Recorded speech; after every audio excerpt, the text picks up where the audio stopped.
जय माता दी। प्रेम से बोलिए संतोषी माता की जय। आज शुक्रवार के दिन आप सुनिए संतोषी माता की व्रत कथा। एक बुढ़िया थी और उसके 7 बेटे थे।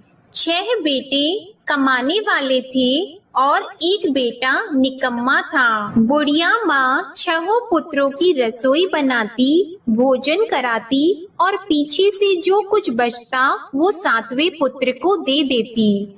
परंतु वह बड़ा भोला भाला था, मन में कुछ विचार नहीं करता था। एक दिन वह अपनी बहू से बोला, देखो मेरी माता का मुझ पर कितना प्रेम है। वह बोली, क्यों नहीं, सबका झूठा बचा हुआ तुमको खिलाती है। वह बोला, ऐसा भी हो सकता है क्या? मैं जब तक आंखों से न देखूं मान नहीं सकता। बहू ने हंसकर कहा, देख लोगी तब तो मानोगी। कुछ दिन बाद बड़ा त्योहार आया। घर में 7 प्रकार के भोजन और चूरमा के लड्डू बने। वह जांचने को सर के दर्द का बहाना कर पतला कपड़ा सिर पर ओढ़कर रसोई घर में सो गया और कपड़े में से सब देखता रहा। 6 भाई भोजन करने आए। उसने देखा माँ ने उनके लिए सुंदर सुंदर आसन बिछाए, 7 प्रकार की रसोई परोसी। वह आग्रह करके जिमाती रही, वह देखता रहा। 6 भाई भोजन कर उठे, तब माँ ने उनकी झूठी थालियों में से लड्डुओं के टुकड़ों को उठाया और एक लड्डू बनाया।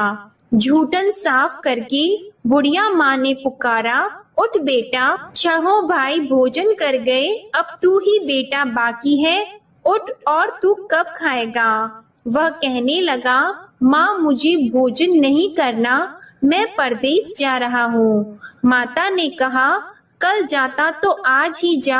वह बोला, हाँ हाँ आज ही जा रहा हूँ। यह कहकर वह घर से निकल गया। चलते समय उसे बहू की याद आई। वह गौशाला में कंडे थाप रही थी। वह उसे जाकर बोला कि मेरे पास तो कुछ नहीं है, यह अंगूठी है, सो ले लो और अपनी कुछ निशानी मुझे दे दो। वह बोली कि मेरे पास क्या है, यह गोबर भरा हाथ है। यह कहकर उसकी पीठ में गोबर के हाथ की थाप मार दी और वह चल दिया। चलते चलते दूर देश में पहुंचा।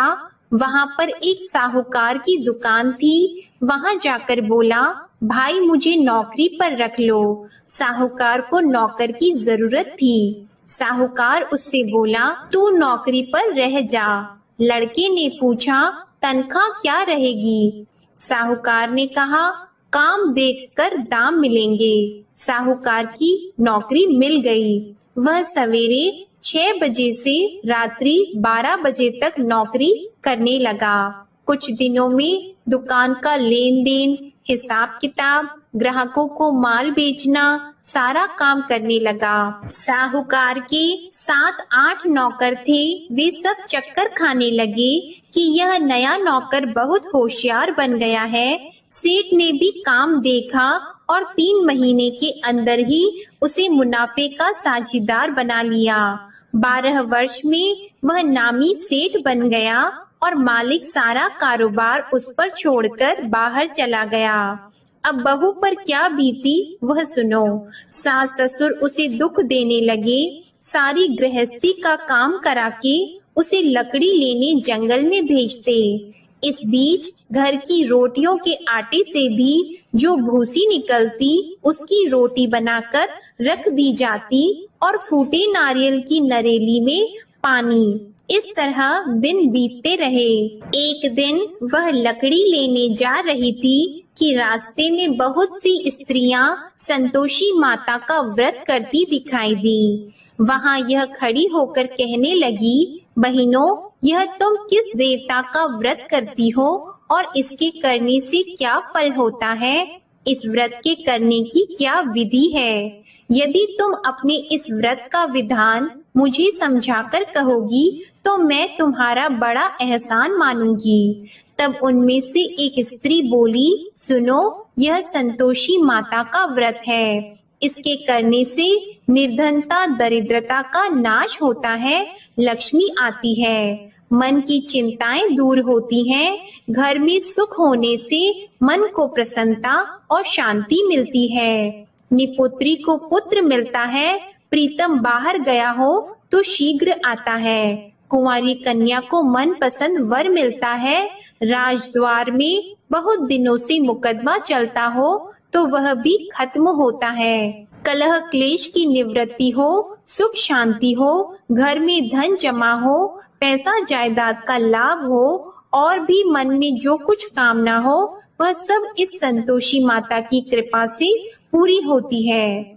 स्त्री कहने लगी, 1.25 आने का गुड़ चना लेना, इच्छा हो तो 5.25 आने का लेना या 1.25 रुपए का भी, सहूलियत के अनुसार ही लेना, बिना परेशानी श्रद्धा और प्रेम से जितना भी बन सके सवाया लेना। 5.25 पैसे से 5.25 आने तथा इससे भी ज्यादा शक्ति और भक्ति के अनुसार ले लेना। हर शुक्रवार को निराहार रहकर कथा कहना और सुनना। इसके बीच क्रम टूटे नहीं, लगातार नियम पालन करते रहना। सुनने वाला कोई न मिले तो घी का दीपक जलाकर उसके आगे जल के पात्र को रखकर कथा कहना, परंतु नियम न टूटे। जब तक कार्य सिद्ध न हो, नियम पालन करना और कार्य सिद्ध हो जाने पर व्रत का उद्यापन करना। 3 मास में माता फल पूरा करती है। यदि किसी के खोटे ग्रह हो तो भी माता 1 वर्ष में अवश्य कार्य सिद्ध करती हैं। कार्य सिद्ध होने पर ही उद्यापन करना चाहिए, बीच में नहीं करना चाहिए। उद्यापन में 2.5 सेर आटे का खाजा तथा इसी अनुसार से खीर तथा चने का साग बनाना। 8 लड़कों को भोजन कराना। जहाँ तक मिले देवर, जेठ, भाई, बंधु, कुटुंब के लड़के लेना। न मिले तो रिश्तेदारों और पड़ोसियों के लड़के बुलाना। उन्हें भोजन कराकर यथाशक्ति दक्षिणा देना और माता का नियम पूरा करना।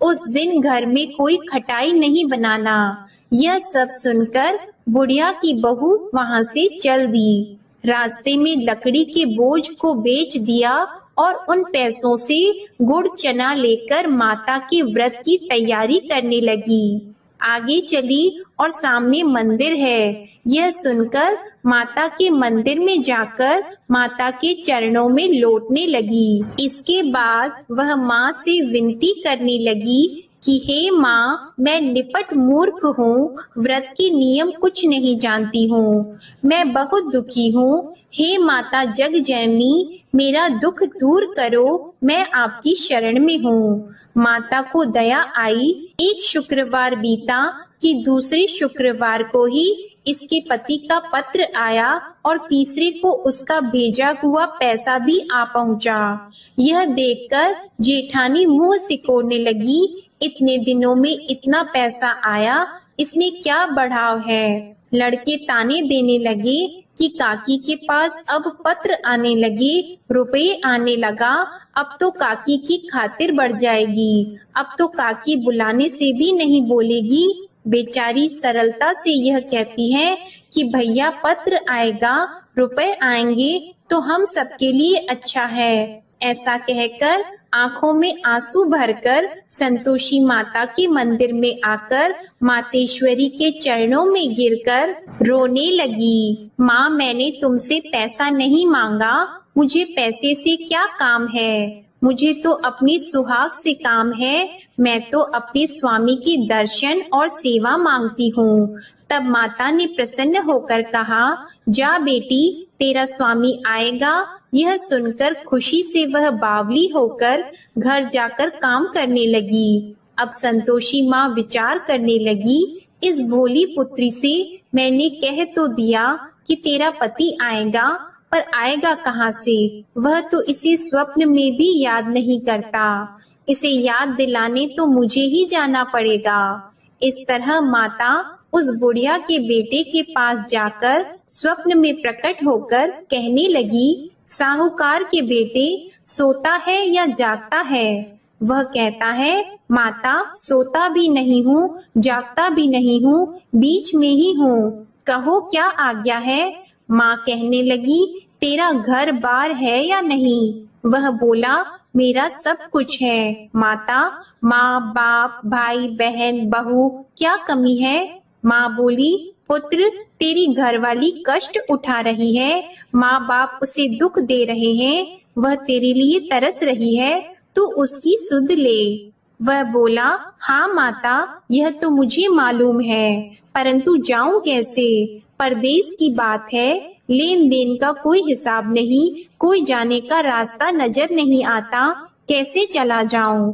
माँ कहने लगी, मेरी बात मान, सवेरे नहा धोकर संतोषी माता का नाम लेकर घी का दीपक जलाकर दंडवत कर दुकान पर जा बैठना। देखते देखते तेरा लेन देन चुक जाएगा, जमा माल बिक जाएगा, सांझ होते होते धन का ढेर लग जाएगा। अब तो वह सवेरे बहुत ही जल्दी उठकर मित्र बंधुओं से अपनी सपने की बात कहता है। वे सब उसकी बात अनसुनी करके खिल्ली उड़ाने लगे। कहीं सपने भी सच्चे होते हैं?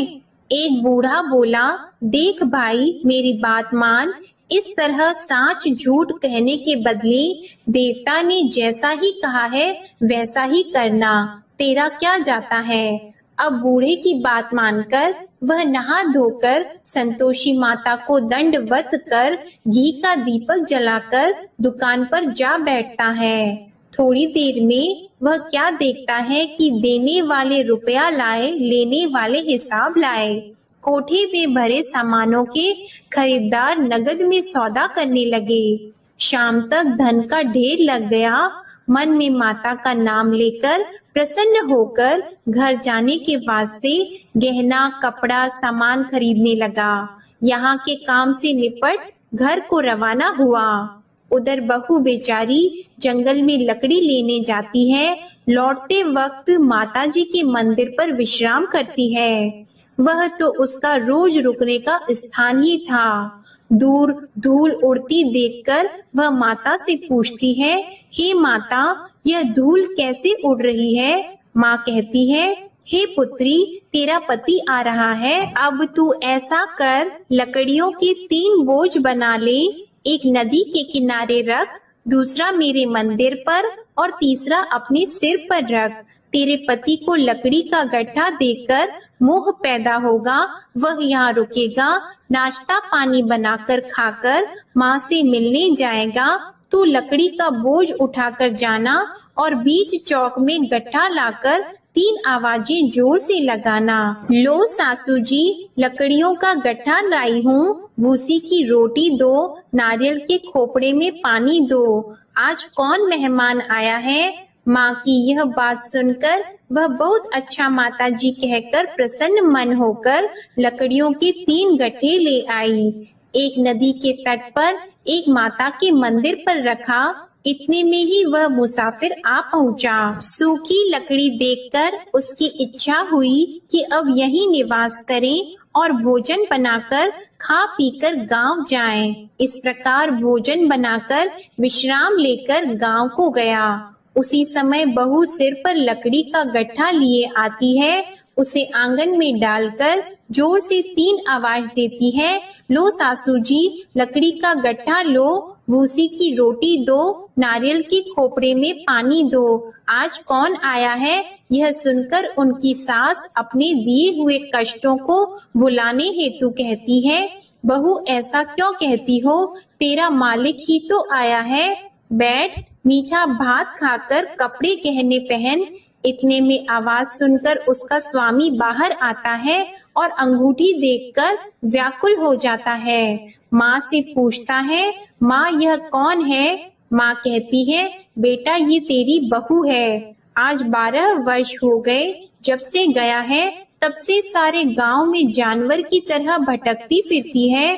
काम काज घर का कुछ करती नहीं, 4 समय आकर खा जाती है। अब तुझे देखकर भूसी की रोटी और नारियल के खोपड़े में पानी मांगती है। वह लज्जित होकर बोला, ठीक है माँ, मैंने इसे भी देखा और तुम्हें भी। अब मुझे दूसरे घर की चाबी दो तो मैं उसमें रहूंगा। ठीक है बेटा, जैसी तेरी मर्जी। यह कहकर माँ ने चाबी का गुच्छा उसे दे दिया। उसने लेकर दूसरे कमरे को खोलकर सारा सामान जमाया और एक दिन में ही वहां राजा के महल जैसा ठाट बाट बन गया। अब क्या था, वह सुख भोगने लगी। इतने में अगला शुक्रवार आया। उसने अपने पति से कहा, मुझे माता का उद्यापन करना है। उसका पति बोला, बहुत अच्छा, कर लो, अपनी खुशी से यह भी कर लो। तुरंत ही वह उद्यापन की तैयारी करने लगी। जेठ के लड़के को भोजन के लिए कहने लगी। उसने मंजूर किया, परंतु पीछे जेठानी अपने बच्चों को सिखाती है, देखो भोजन के समय सब लोग खटाई मांगना, जिससे इसका उद्यापन पूरा न हो। लड़के खाना खाने आए, खीर पेट भरकर खाई, परंतु बात याद आते ही कहने लगे, हमें कुछ खटाई खाने को दो, खीर खाना हमें भाता नहीं, यह देखकर अरुचि होती है। बहू कहने लगी, खटाई किसी को नहीं दी जाएगी, यह तो संतोषी माता का प्रसाद है। लड़के उठकर खड़े हुए और बोले, पैसे लाओ। भोली बहू कुछ जानती नहीं थी, सो उन्हें पैसे दे दिए। लड़के उसी समय उठकर इमली लेकर खाने लगे। यह देखकर बहू पर माता ने कोप किया। राजा के दूत उसके पति को पकड़कर ले गए और जेठ जेठानी मन माने खोटे वचन कहने लगे। लूट लूट कर धन इकट्ठा कर लाया था, सो राजा के दूत उसे पकड़कर ले गए हैं। अब सब मालूम हो जाएगा जब जेल की रोटी खाएगा। बहू से यह वचन सहन नहीं हुआ। रोती रोती माता के मंदिर में गई और बोली, हे माता, तुमने यह क्या किया? हंसाकर क्यों रुलाती हो? माता बोली, पुत्री, तूने उद्यापन करके मेरा व्रत भंग किया, इतनी जल्दी सब बातें भुला दी। वह कहने लगी, माता, भूली तो नहीं हूँ, न कुछ अपराध किया है, मुझे तो लड़कों ने भूल में डाल दिया, मैंने भूल से उन्हें पैसे दे दिए, मुझे क्षमा करो माँ। माँ बोली, ऐसी भी कहीं भूल होती है? वह बोली, माँ मुझे माफ कर दो, मैं फिर तुम्हारा उद्यापन करूंगी। माँ बोली, अब भूल मत करना। वह बोली, अब भूल नहीं होगी माता, अब बताओ वे कैसे आएंगे? माँ बोली, जा पुत्री, तेरा मालिक तुझे रास्ते में ही आता मिलेगा। वह निकली, रास्ते में पति आता मिला तो उसने पूछा, तुम कहाँ गए थे? वह कहने लगा, इतना धन जो कमाया है उसका टैक्स राजा ने मांगा था, वह भरने गया था। वह प्रसन्न होकर बोली, अच्छा हुआ, अब घर चलो। कुछ दिन बाद फिर शुक्रवार आया तो वह बोली, मुझे माता का उद्यापन करना है। पति ने कहा, कर लो। वह फिर जेठ के लड़कों से भोजन को कहने लगी तो जेठानी ने एक दो बातें सुनाई और लड़के सिखा दिए कि तुम पहले ही खटाई मांग लेना। लड़के कहने लगे कि हमें खीर खाना नहीं भाता, कुछ खटाई खाने को दो। तो बहू बोली, खटाई खाने को नहीं मिलेगी, खाना हो तो खाओ। यह कहकर ब्राह्मणों के लड़के लाकर भोजन कराने लगी। यथाशक्ति दक्षिणा की जगह एक एक फल उन्हें दिया। इससे संतोषी माता प्रसन्न हुई। माता की कृपा होते ही 9वें मास उसको चंद्रमा के समान सुंदर पुत्र प्राप्त हुआ। वह पुत्र को लेकर प्रतिदिन माता जी के मंदिर को जाने लगी। माँ ने सोचा कि यह रोज आती है, आज क्यों न मैं ही इसके घर चलूं, इसका आसरा देखूं तो सही। यह विचार कर माता ने भयानक रूप बनाया। गुड़ और चने से सना मुख, ऊपर से सूंड के समान होठ, उस पर मक्खियां भिनभिना रही हैं। दहलीज में पैर रखते ही उसकी सास चिल्लाई, देखो कोई चुड़ैल डाकिनी चली आ रही है, लड़कों इसे भगाओ नहीं तो किसी को खा जाएगी। लड़के डरने लगे, चिल्लाकर खिड़की बंद करने लगे। बहू रोशनदान में से देख रही थी। प्रसन्नता से पगली होकर चिल्लाने लगी कि आज मेरी माता मेरे घर आई है। यह कहकर बच्चे को दूध पिलाने से हट जाती है। इतने में सास का क्रोध फूट पड़ा। वह बोली कि इसे देखकर कैसे उतावली हुई जो बच्चे को पटक दिया। इतने में माँ के प्रताप से जहाँ देखो वहाँ लड़के ही लड़के नजर आने लगे। बहू बोली, माँ जी, मैं जिनका व्रत करती हूँ यह वह संतोषी माता है। इतना कहकर झट से सारे घर के किवाड़ खोल दिए और सबने माता के चरण पकड़ लिए और विनती कर कहने लगे, हे माता, हम मूर्ख हैं, अज्ञानी हैं, तुम्हारी व्रत की विधि हम नहीं जानते हैं। तुम्हारा व्रत भंग करके हमने बहुत बड़ा अपराध किया है। हे माता, बहू को जैसा फल दिया वैसा सबको देना। जो भी यह कथा पढ़ेगा या सुनेगा उसके सभी मनोरथ पूर्ण होंगे। प्रेम से बोलिए संतोषी माता की जय। आइए अब सुनते हैं संतोषी माता की आरती। जय संतोषी माता मैया, जय संतोषी माता, अपने सेवक जन की सुख संपत्ति दाता। जय संतोषी माता मैया, जय संतोषी माता, सुंदर चीर सुनहरी माँ धारण की हो, हीरा पन्ना दम के तन श्रृंगारली हो। जय संतोषी माता मैया, जय संतोषी माता, गेरू लाल छटा छवि बदन कमल सोहे, मंद हंसत करुणामय, मंद हंसत करुणामय, त्रिभुवन जन मोहे। जय संतोषी माता मैया, जय संतोषी माता, स्वर्ण सिंहासन बैठी चवर ढुरे प्यारे, धूप दीप मधुमेवा भोग धरे न्यारे। जय संतोषी माता मैया, जय संतोषी माता, गुड़ अरु चना परम प्रिय तामे संतोष कियो, संतोषी कहलाई भक्तन वैभव दियो। जय संतोषी माता मैया, जय संतोषी माता, शुक्रवार प्रिय मानत आज दिवस सोही, भक्त मंडली छाई कथा सुनत मोही। जय संतोषी माता मैया, जय संतोषी माता, मंदिर जगमग ज्योति मंगल ध्वनि छाई, विनय करे हम बालक चरणन सिर नाई। जय संतोषी माता मैया, जय संतोषी माता, भक्ति भावमय पूजा अंगीकृत कीजिए, जो मन बसे हमारी